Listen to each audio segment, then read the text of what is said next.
Alice Guo, nakatakas na nga ba ng bansa? Ayon sa abogado ni Alice Guo na si Stephen David, malabo na sumipot si Alice Guo sa Senate hearing na gaganapin sa July 10. Matatandaan na nag-viral si Alice Guo sa social media at mainstream media sa usapin tungkol sa kanyang pagkakakilanlan at pagkakadawit ng kanyang pangalan sa operasyon ng illegal na operasyon ng Pogo Hub sa lalawigan ng Banban. Bago tayo magpatuloy, huwag kakalimutang mag-like, comment at subscribe sa ating channel upang maging updated sa mga balita sa ating bansa. Sabi pa ng abogado ni Alice Guo na malabong sumipot ito para sa Senate hearing dahil sa matinding stress na nararanasan. Hindi masagot ng diretso ang abogado ni Alice Guo kung ito ba ay nasa loob na ng bansa o nakatakas na.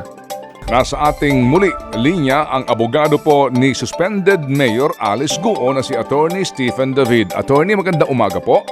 Good morning, Sir Ted and DJ Chacha. Opo, amin pong nakapanayam si Senador Risa Ontiveros kamakailan po lamang. Ang sabi niya, subpina po ang kanila pong ipinalabas na para po kay Mayor Alice sa kanila pong hearing on July 10. Natanggap niya na ho ba ang subpina? Well, actually, natanggap namin. Yun nga pinag-uusapan namin kahapon. Okay, at ano po napag-usapan niyo? Ayun nga, yung tungkol sa subpina sa hearing na schedule sa Wednesday yata yun. Inyo ho bang nakausap mismo ang inyong kliyente, sir? Nakausap ko siya. Opo, ito ho ba'y personal na usapan, harapan? Hindi, sa ano lang, sa cellphone. Opo, is your client in the country? I believe so, kasi may lookout order siya. Pero I cannot kasi actually kararating ko lang kahapon ng umaga from abroad. So, nung telephone lang kami nagkausap. Opo, you were saying you cannot confirm nor deny, is that it? Of course, Hindi niyo po makumpirma kung nasa bansa pa ang inyong kliyente o hindi? Hindi kasi wala pa kami physical na meeting eh.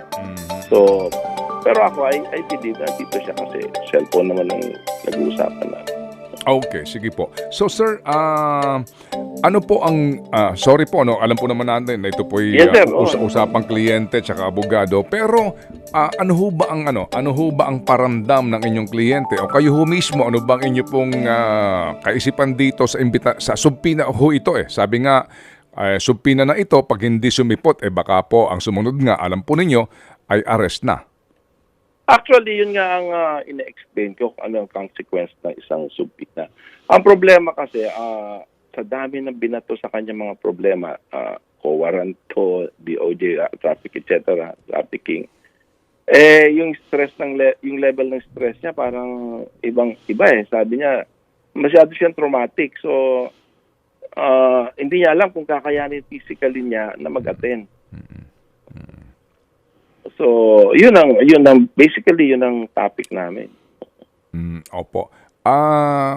Nung ba siya kausap nyo, siya ba ay, ano ho siya? Kailangan niya ba ng professional help? Alam niyo ho yun, yung mga counselor o mga ilang pong ang trabaho talaga magpahupa sa mga damdamin na nagugulumihanan? Actually, meron siyang physician na nag-attend sa kanya. Ang problema lang kasi ngayon, dahil sa masyado siyang controversial, ayaw mag-issue ng mga yan ng certification kung anong talagang kalagayan niya. Siyempre, I understand, natatakot sila na patawag ng Senate. Pero, ayun nga ang problema ngayon. Pero sabi ko nga, ini-encourage ko, hindi, ilitin mo, kayanin mo kasi mahirap yung consequence ng disobedience sa isang subpoena.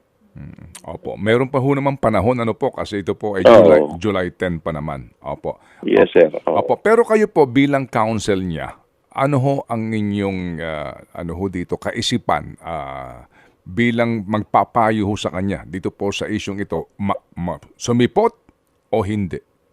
Ako kasi as a legal counsel, siyempre I always go for the legal process. So ito kasi part of legal process. Although ako personally, hindi naman ako naniniwala talaga na kailangan pa siya mag-attend doon dahil una-una, ang dami ng binatong kaso sa kanya. Ano ang mangyayari dyan? Self-incrimination, di ba? Kung ano man namang itatanong sa kanya, maaring ma-incriminate niya yung sarili niya. Sana kung ginagalang yung constitutional right na yan, wala tayong problema. Pero minsan nakita ko kasi sa mga previous hearings na ina-attendan ko sa, hindi naman sa Senate, sa ibang committee like House or where. Minsan, pinipilit ka talaga sumagot kahit na alam mo ma-incriminate ka. Pero siyempre, kailangan pa rin siya mag-attend dahil nga part of legal process to. Yung propriety, pwedeng hindi na nga dapat. Pero dahil nga may batas tayo, may legal procedure, kailangan natin complyan yan. Otherwise, may consequence yan sa atin. Diba? Opo. Attorney, baka long shot lang po ito, no? Pero may mga pagkakataon po dati na ang ilang pong mga sinusubpina o pinipilit ng legislatura na sumipot sa mga pagdinig ay dumudulog sa hukuman. Alam niyo ho yun para questionin, no? Yung pong proseso, bagamat alam po naman natin po, no? Ang mga kinahinatnan ng kasong yun. Pero kayo ho, ano bang palagay niyo ho ninyo?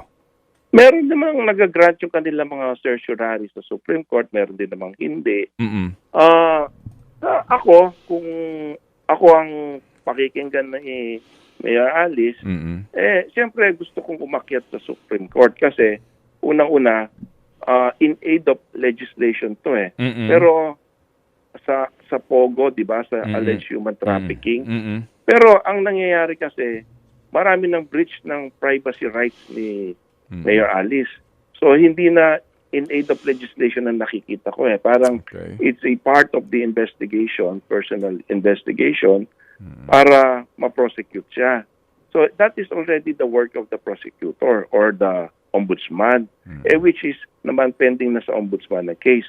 So, kung talagang ini-invite siya as a resource person, ano pa ba ang hindi niya na isabi sa mga mahabang hearing sa Senate?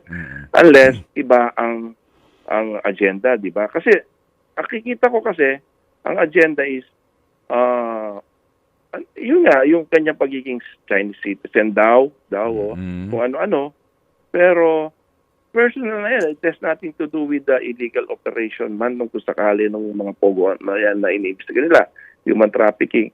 So ako, kung ako lang masusunod, although matagal ko nang sinasuggest sa kanya, umakyat tayo sa let's give it a try, dahil nga meron na nga breach. Marami ng breach ang kanyang privacy data privacy niya yung paglabas ng mga data na yan sa social media, sa outside of the whole of So ano po sabi ng inyong kliyente doon po sa inyong ideya na iyon? Ayaw niya Actually, last month pa ako gusto mag-file ng ganyan Ayaw nila.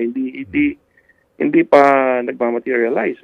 Okay. So ayaw po ng kliyente ninyo na dumulog sa Supreme Court to question, ano? Opo, ito po ginagawang hearing. Nasabi ho ninyo, yung mga parang walang kaugnayan, itong mga ilan pang mga issue na ito dito sa POGO operations. Pero sir, kasi dito po pinag-uusapan natin isang elected mayor who says that she's a Filipina, pero dito po sa mga pinapalabas po ng mga ebidensya, hindi naman. Hindi ho kaya doon na lang sa isyong ito, may karapatan nga ang bayan at ang... alam mo, Sir Ted, yun kasing issue na yan, matagal na nila sinasabi, pa-file nila yung co-warrant to. In fact, maski ang OSJ, kasi kung ipa-file na yan, dapat doon na lang yan pag-usapan kasi yun ang proper forum to determine para naman mabigyan, in fairness naman sa amin, mabigyan din kami ng opportunity na ma-cross-examine yung mga dokumento na yan. Ma-examine namin, authenticate namin. Kasi ang proper forum for that matter, sabi mo, tama ka naman dyan kasi may public interest yan yung pagka-elect mo na mayor kung hindi ka naman Pilipino. Pero meron kasi yung proper forum dyan. Ito yung sinasabi nilang husgado na isasampa daw ng OSD pero hindi ang Senate Kasi ang sa Senate kasi kung ako yung senator naniniwala akong hindi mga ganyang events kasi nga yun naman ang conclusion nila na hindi sa Pilipino. Hindi ngayon pa lang gumawa na lang tayo ng batas para ma-prevent yan o ma-curtail yung mga ganyang practice. Okay, sige po. Yan naman ang purpose ng Senate Senate investigation in aid of legislation. Hindi para makakuha ka ng ebidensya at i-prosecute yung isang tao. That is the work of the Office of the Ombudsman or the work of the prosecutor. Hindi yan ang trabaho ng Senate. Opo. Sir, kung mamarapatin po ninyo, meron ba kayong informasyon kung nasa Pilipinas po ang sinasabing mga kapatid ni Mayor at ang kanyang mga magulang? Unang-una, hindi ko makakomment yan kasi never naman niya inamin sa akin na kapatid yan. Never naman ako naniniwala na kapatid niya yan unless ang husgado mismo ang magsabi na on the basis of the evidence presented sa court, sabi niya ng court na ay talagang ito mga ito. Pero right now, it's premature for me to comment kung talagang kapatid niya yan o hindi. Wala naman akong basihan dun eh. Okay. Other than the allegations o yung sinasabing evidence ng prosecution o ng kabilang party na hindi pa naman namin na-validate, hindi naman natin na-authenticate sa husgado. Okay, sige po. Naunawaan po natin yun. So sir, sa ngayon po, na ito na nga at inaabangan na marami itong July 10 na ito, paano po dito ang pagtanggap namin sa kung sakasakali po na magdesisyon ang inyong kliyente na hindi po sumipot? Para lang ho, ngayon pa lang po, magkaroon ho kami ng, alam nyo na, pag-contemplate pag-muni-muni, sa amin pong sa amin pong kaisipan. Go ahead po, attorney. Hindi. Kasi ako naman naniniwala naman. Kasi lahat naman ng taong ganyan ang dinadaan, talaga namang stress level mataas eh. Personal, naniniwala naman talaga ako na mahina ang niya ngayon, ang kanyang kung ano man yung pangangatawan niya because of stress at saka yung trauma na alam mo, pagdating sa Senate, pinapahiya ka, sinisigawan ka doon. Samantalang halal ka ng bayan. Actually, gusto siya ng mga tao sa Bamban. Pero yung trauma na yan, hindi ko masasabi kung ako yun. Hindi ko rin masasabi kung anong stress level meron ako. Pero kung for human compassion, maintindihan ng Senate yan, ewan ko kung mag-i-issue pa sila ng kulang penalty for that. Pero ako, I'm still hoping na ma-overcome to at makapag-attend siya sa July 10 hearing na yan. Kasi kailangan naman mag-attend siya para walang aberya. Mahirap din kasi yung ganun yung mga hindi sumisipot. Alam natin yan, yung panahon ng mga investigasyon sa Senate, pag hindi ka sumipot, alam naman natin ang ginagawa ng Senate. Opo, sige po. Okay. So sa ngayon po sir, sa pagkakaalam po ninyo, sino ang kanyang mga kasama o nakikiramay sa sitwasyon na ito? Marami siyang kaibigan eh. Marami siyang kaibigan. May mga nakikita ko mga kaibigan niya, pero siyempre hindi ko naman tinatanong kung anong level ng friendship nila. Kasi actually na-meet ko lang si Mayor April lang eh. So hindi ko naman talaga alam yung April of 2024 because of these POGO issues. Apo. So personally, hindi ko ini-inquire yung mga ganyang kung sino yung makasama yung associations. Kumbaga, di ba, when you're down and lonely, di ba, and you need a helping hand, di ba? Call, you know what I'm saying? Di ba, sir? Di ba? Alam ko, kinakanta mo yan. Opo. Alam niyo ho, kapag panahon talaga, actually, di ba, sometimes sa ganitong mga sitwasyon, you remember not the words of your enemies, but the silence of your friends, di ba? Ganun yan eh. Alam mo, ang sabi niya sa akin at a young age, ngayon na lang nakilala ang tunay na kulay ng mundo. Pag out ka, wala ka talagang kaibigan. Pero pagka nasa taas ka, ang dami-dami mong kaibigan. Ngayon, meron siya mga kaibigan, pero marami rin nakasakit ng damdamin sa kanya. Yung mga inaasahan niya na talagang loyal niyang kaibigan, tumakbo, lalo na yung mga nasa politics. Hindi niya maintindihan kasi alam niya, akala niya mga kaibigan niya talaga yan. Pero sila may unang nag-ano sa kanya. Kumbaga deny para na crucifixion.